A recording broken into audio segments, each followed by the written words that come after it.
Donc c'est le reporting vraiment au sens le plus large du terme. Et puis enfin, il y a les organisations humanitaires ou les organisations d'aide en général. D'ailleurs, je pense qu'il faut envisager l'humanitaire comme un des éléments de l'aide, mais pas le seul.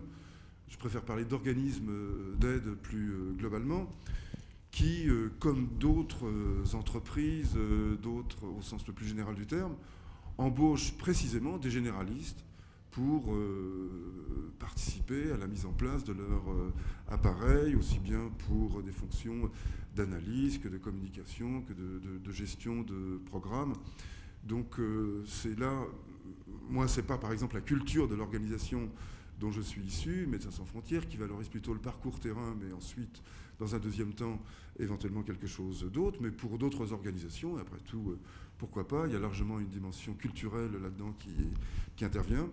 Ça, voilà, je vois ces trois formes qui sont un peu idéales typiques, quoi, qui sont un peu resserrées autour d'un enjeu, ça s'interpénètre, tout ça, ça se recouvre. Mais enfin, il me semble que ce sont trois filières qui sont déjà envisageables pour ce public-ci. Merci. Avant de passer la parole à Marie-Josée, je voudrais interroger aussi Soraya Ternan, donc, qui est étudiante dans le Master 2 professionnel Administration internationale à Paris 1, qui souhaitait aussi intervenir sur cette question en fait, des filières et de la professionnalisation des ONG. Est-ce qu'on peut lui passer un micro? Voilà. Merci. Oui, bonjour. Merci beaucoup de me donner la parole. Justement, par rapport à la professionnalisation, on voit qu'il y a des formations qui sont maintenant spécifiques pour des carrières dans l'humanitaire, dont la mienne. Je fais partie du Master de Administration internationale à Paris 1. Et on parle beaucoup de gestion, d'efficacité, de rentabilité. Il y a des personnes qui s'imaginent faire une carrière dans ces organismes d'aide, justement. Donc, est-ce que il y a un risque justement que ça porte atteinte à l'engagement associatif qui pouvait être à la base de ces organisations? Merci pour la question. Marie-Josée, je le disais, vous êtes à l'Institut d'études humanitaires d'Aix-en-Provence. Vous avez 20 ans d'expérience dans ce master. Vous êtes sans doute à même de répondre à ce type d'interrogation, professionnalisation versus engagement, diplôme versus emploi. Merci beaucoup. Alors, ce que je voudrais dire, c'est qu'il y a 20 ans, je ne pensais pas du tout à 20 ans plus tard, mais absolument pas. Je n'ai pas commencé par enseigner l'humanitaire, j'ai commencé par m'y intéresser, par vibrer.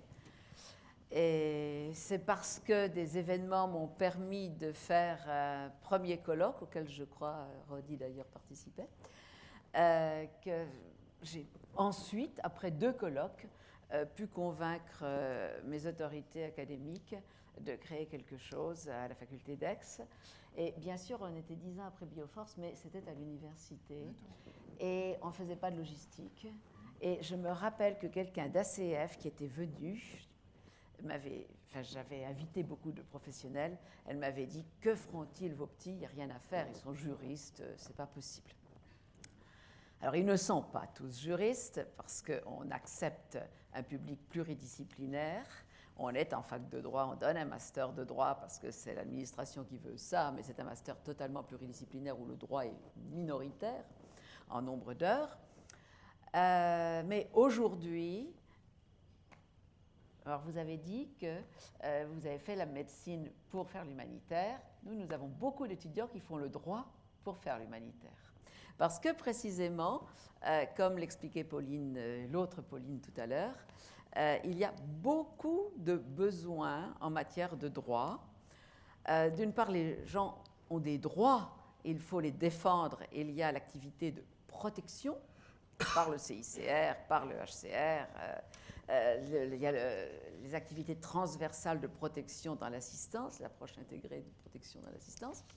Et puis aussi parce que les sociétés dans lesquelles les personnes sont dans la détresse sont en général des sociétés qui ne fonctionnent pas bien et on a besoin de réformer ces sociétés ou d'apporter un petit quelque chose, de participer à une activité de réforme du secteur de la sécurité, de réforme du monde judiciaire, de réforme des pratiques policières.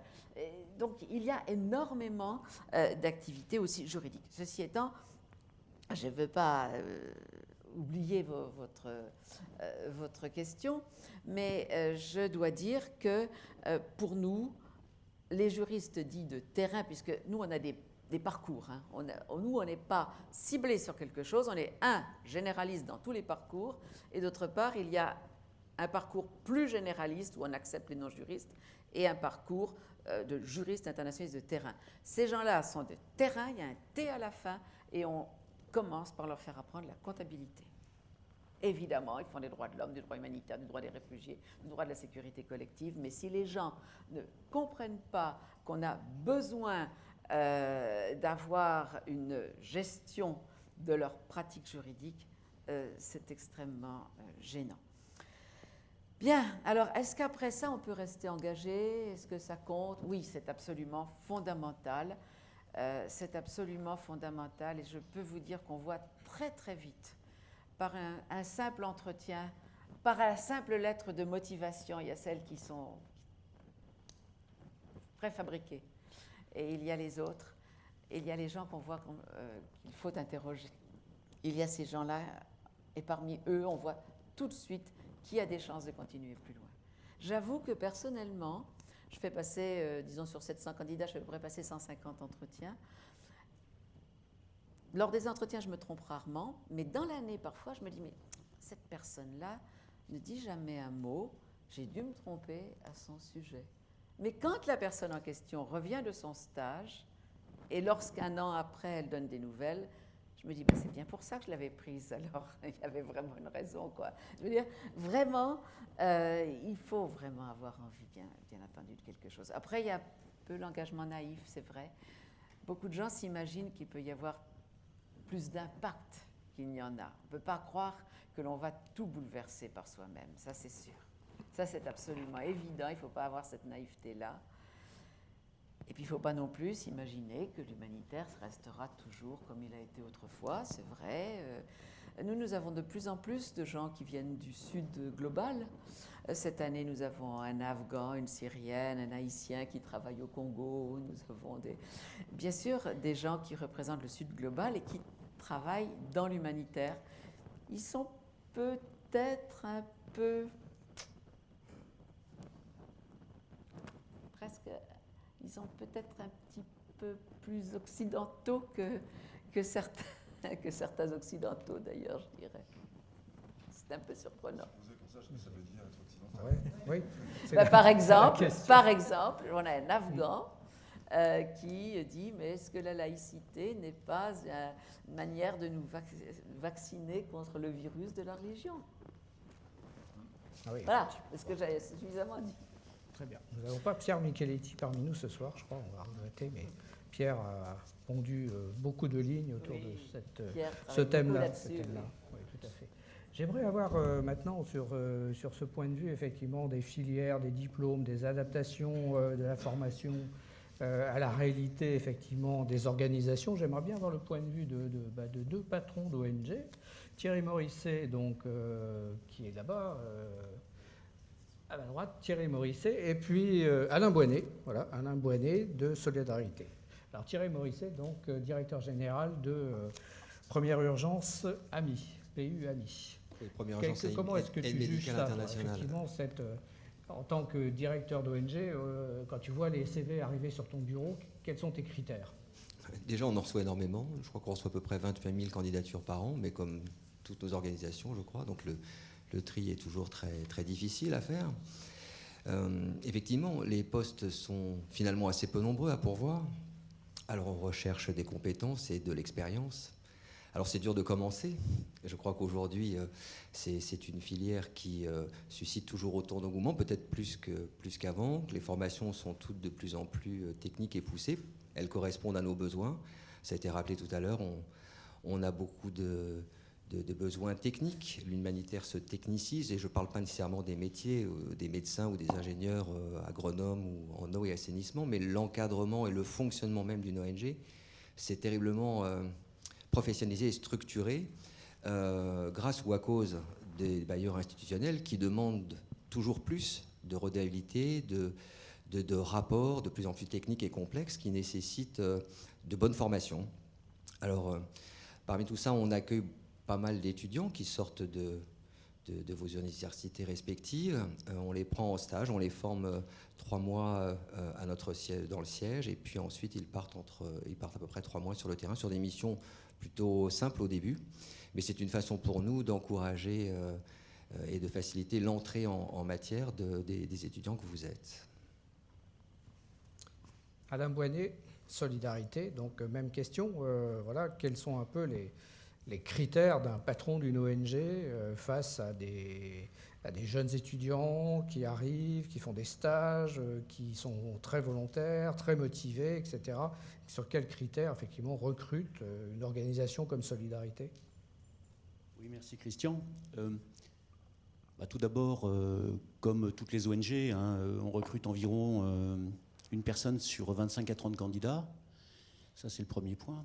J'ai beaucoup d'affection pour les masters parce que je suis moi-même généraliste, mais il faut tout de même dire qu'on recrute aussi des gestionnaires qui viennent des écoles de commerce, des logisticiens qui viennent de Bioforce, qui est une très belle invention, qui s'est beaucoup développée. On recrute des hydrauliciens, on recrute des agronomes, on recrute des ingénieurs. Donc, sachez-le, parce que l'humanitaire aujourd'hui, c'est aussi tous ces métiers dont nous avons le plus grand besoin. Et puis, il y a des généralistes. Donc, quelle est leur place dans le dispositif ? Il y a vraiment de la place, mais nous, c'est 1 sur 25 ou 30. Et ce que je dois dire, et vous l'avez déjà expérimenté, vous l'expérimenterez, la plus grande difficulté, c'est de partir la première fois. Voilà, ça, c'est vraiment, comme on dit, le parcours du combattant. Après, ça devient plus facile. On est dans les réseaux, on a des amis ici et là, on a déjà une expérience qu'on peut mettre en avant. Et ça devient derrière plus facile. Tout le problème, c'est d'être dans la durée aussi aujourd'hui. Donc c'est quoi être dans la durée de l'action humanitaire aujourd'hui ? Vaste question. Mais moi je crois aussi que ce qui peut intéresser les étudiants, et ce qui nous intéresse nous qui avons commencé l'humanitaire il y a 20 ou 30 ans, c'est qu'est-ce que vous allez faire de l'humanitaire ? Qu'est-ce que vous allez faire de l'humanitaire ? Parce que il y a 30 ans, c'était vraiment loin de ce que c'est aujourd'hui. Bien sûr, il y a l'humain dont parlait Pascal qui est au cœur, il y a l'engagement dont parlait Philippe qui est au cœur, mais au fond... Pour prendre un exemple, quand on partait il y a 30 ans, dans certaines associations, on payait son billet d'avion. Et en plus de ça, quand on prenait une assurance risque de guerre, elle était au profit de l'association qui vous envoyait sur le terrain, de manière à financer la mission qui suivrait si jamais vous ne reveniez pas. Bon, aujourd'hui, vous imaginez bien que le contexte n'est plus le même. Et pourtant, est-ce qu'en fait, ce n'est pas le même engagement, avec des moyens différents dans un environnement différent, un environnement géopolitique différent, un environnement de partenaires différents, je pense aux bailleurs, qui formatent beaucoup l'action humanitaire. Donc est-ce qu'on va être formaté par les bailleurs alors que c'est nous les humanitaires de terrain ? Donc c'est ça le problème, c'est qu'est-ce que vous allez faire de l'humanitaire ? Nous, qu'est-ce qu'on en a fait ? C'est pour ça qu'on est ensemble aujourd'hui. Et vous, qu'est-ce que vous allez en faire pour demain ? Et ça, c'est l'enjeu majeur, Parce que l'humanitaire, est-ce que c'est l'humanitaire ou est-ce que ça va être autre chose que l'humanitaire ? Et ça, c'est une responsabilité collective qu'on a. En plus, ici, je pense que dans cette salle, on représente une certaine famille de l'humanitaire. Il y a d'autres familles dans le monde qui ont leurs avantages, leur lettre de noblesse ou leur histoire. Mais nous, je pense qu'on tient beaucoup à ce que nous sommes, parce qu'on a inventé quelque chose, il y a 30 ans, rentrer clandestinement pour aider des populations en danger. Bon, aujourd'hui, c'est quoi inventer l'humanitaire de demain ?